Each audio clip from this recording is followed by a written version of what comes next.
फरासत जी की मिजाज से तो तुम लोग सब अच्छी तरह वाकिफ हो। शुक्रिया नहीं बोलना आपने, अजर जाया हो जाएगा मेरा। दरवेश सिफ्त हैं, दिल के साफ हैं, सच बोलते हैं और अल्लाह से मेरी इतनी औकात कहाँ, मैं तो एक अदना सा बंदा हूँ अपने मौला का।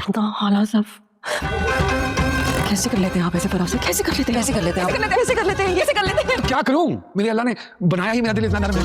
सुधरेगा रे बाबा, तू नहीं सुधरेगा। ये डायलॉग तो वास्तव मूवी का है, लेकिन ये रिलेट करता है ARY डिजिटल में अभी रिसेंटली ड्रामा शर्ट पसंद चल रहा था, लोगों ने बहुत पसंद किया और Numan Ejaz hats off to you, आपने एक बार दोबारा साबित किया कि पाकिस्तान में एक्टिंग में आपके अभी तक फिलहाल कोई रिप्लेसमेंट नहीं है और इन फ्यूचर में मुझे नहीं लग रहा कि आपको कोई रिप्लेस कर पाएगा। यार उस बंदे के एक्टिंग स्किल्स, फेस एक्सप्रेशंस और करैक्टर में डूब कर जो एक्टिंग करता है ये बंदा, दो स्ट्रॉन्ग मैसेजेस दिए गए हैं। एक तो ये कि जो शर्ट पसंद है उसकी नेचर कभी भी चेंज नहीं हो सकती, चाहे उसे बड़े से बड़ा नुकसान भी हो, लेकिन उसकी नेचर का। और दूसरा मैसेज इस ड्रामे के थ्रू दिया गया है कि हस्बैंड और वाइफ का रिलेशन ट्रस्ट पे डिपेंड करता है। अगर इस रिलेशन में से एक दफ़ा ट्रस्ट निकल जाए तो ये रिश्ता कभी भी दोबारा डेवलप नहीं हो सकता। ये कहूँगा कि एक दफ़ा ड्रामा जरूर देखें ताकि अपने इर्द गिर्द फैले हुए शर्ट पसंद लोगों के साथ आप बेहतर तरीके से टैकल कर सकें।